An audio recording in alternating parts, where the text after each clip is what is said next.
When Benjamin Franklin exited the Constitutional Convention, he was asked by a woman, "Sir, what have you given us?"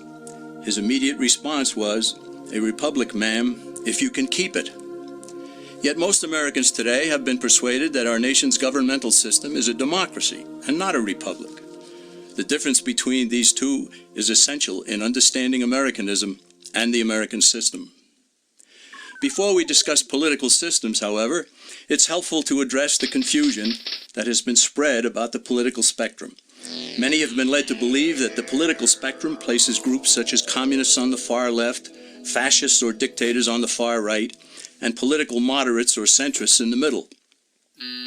However, a more accurate political spectrum will show government having zero power on the far right to having 100% power on the far left.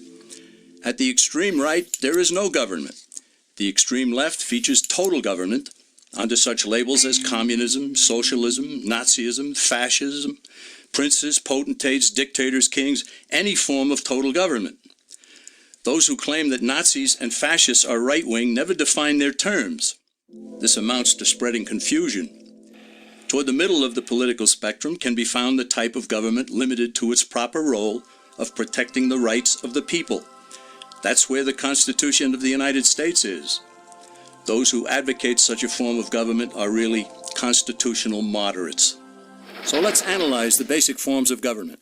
They are monarchy or dictatorship ruled by one, oligarchy ruled by a few, democracy ruled by a majority, republic ruled by law, and anarchy, which is ruled by no one.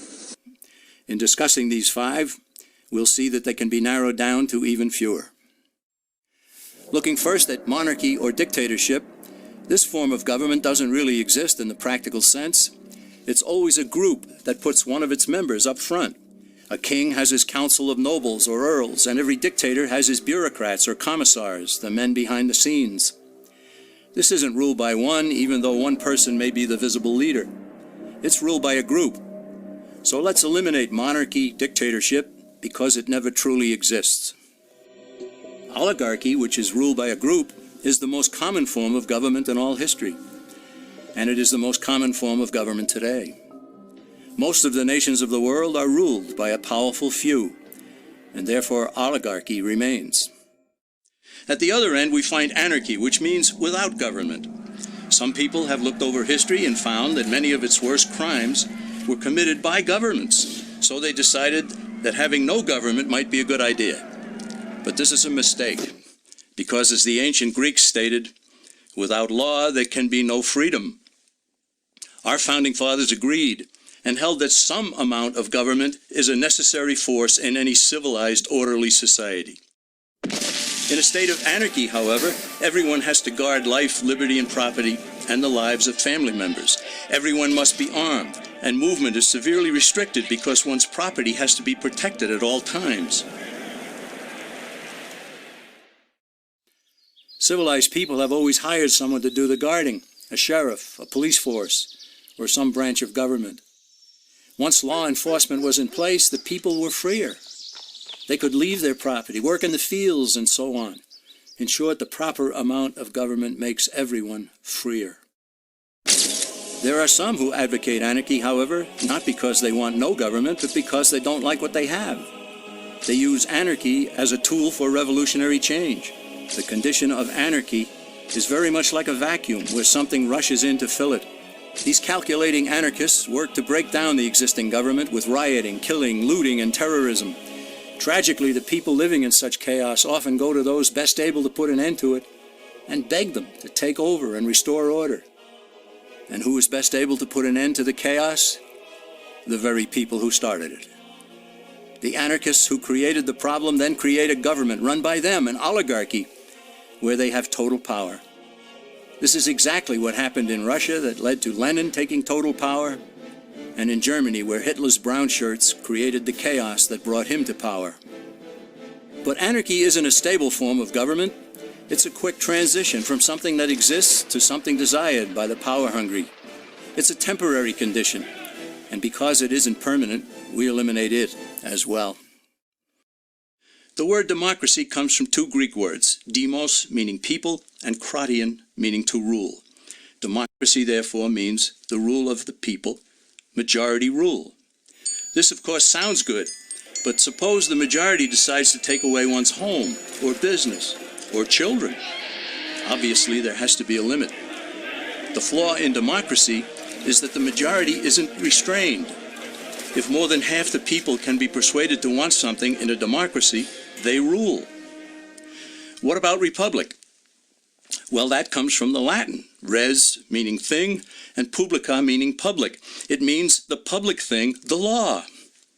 A true republic is one where the government is limited by law, leaving the people alone. America's founders had a clean slate to write on. They could have set up an oligarchy. In fact, there were some who wanted George Washington to be their king. But the founding fathers knew history, and they chose to give us the rule of law in a republic, not the rule of a majority in a democracy. Why? Let's demonstrate the difference in the setting of the Old West. Consider a lynch mob in a democracy. 35 horseback riders chase one lone gunman. They catch him, and they vote 35-1 to hang him. Democracy has triumphed, and there's one less gunman to contend with. Now consider the same scenario in a republic. The 35 horseback riders catch the gunman and vote 35-1 to hang him, but the sheriff arrives, and he says, "You can't kill him. He's got his right to a fair trial." So they take the gunman back to town. A jury of his peers is selected, and they hear the evidence and the defense, and they decide if he shall hang. Does the jury even decide by majority rule? No, it has to be unanimous or he goes free. The rights of the gunman aren't subject to majority rule but to the law. This is the essence of a republic. Many Americans would be surprised to learn that the word democracy does not appear in the Declaration of Independence or the U.S. Constitution, nor does it appear in any of the constitutions of the 50 states. The founders did everything they could to keep us from having a democracy. James Madison, rightly known as the father of the Constitution, wrote in essay number 10 of the Federalist Papers, "Democracies have ever been spectacles of turbulence and contention, have ever been found incompatible with personal security or the rights of property, and have in general been as short in their lives as they have been violent in their deaths." Alexander Hamilton agreed, and he stated, "We are a republican government. Real liberty is never found in despotism or in the extremes of democracy."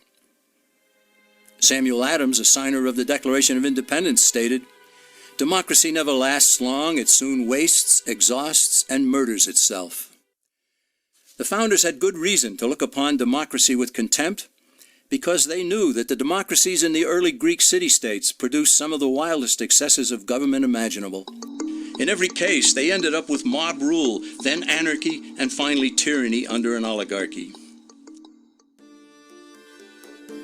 During that period in Greece, there was a man named Solon who urged creation of a fixed body of law not subject to majority whims. But where the Greeks never adopted Solon's wise counsel, the Romans did.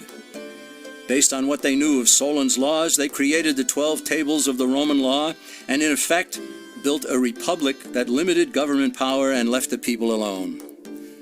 Since government was limited, the people were free to produce, with the understanding that they could keep the fruits of their labor. In time, Rome became wealthy and the envy of the world. In the midst of plenty, however, the Roman people forgot what freedom entailed. They forgot that the essence of freedom is the proper limitation of government. When government power grows, people freedom recedes. Once the Romans dropped their guard, power-seeking politicians began to exceed the powers granted them in the Roman Constitution. Some learned that they could elect politicians who would use government power to take property from some and give it to others. Agriculture subsidies were introduced, followed by housing and welfare programs. Inevitably, taxes rose and controls over the private sector were imposed. Soon, a number of Rome's producers could no longer make ends meet, and they went on the dole. Productivity declined, shortages developed, and mobs began roaming the streets, demanding bread and circuses from the government. Many were induced to trade freedom for security. Eventually, the whole system came crashing down. They went from a republic to a democracy, and ended up with an oligarchy under a progression of the Caesars.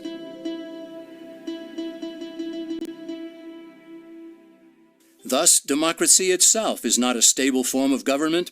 Instead, it is the gradual transition from limited government to the unlimited rule of an oligarchy. Knowing this, we as Americans are ultimately left with only two choices. We can keep our republic, as Franklin put it, or we will inevitably end up with an oligarchy, a tyranny of the elite.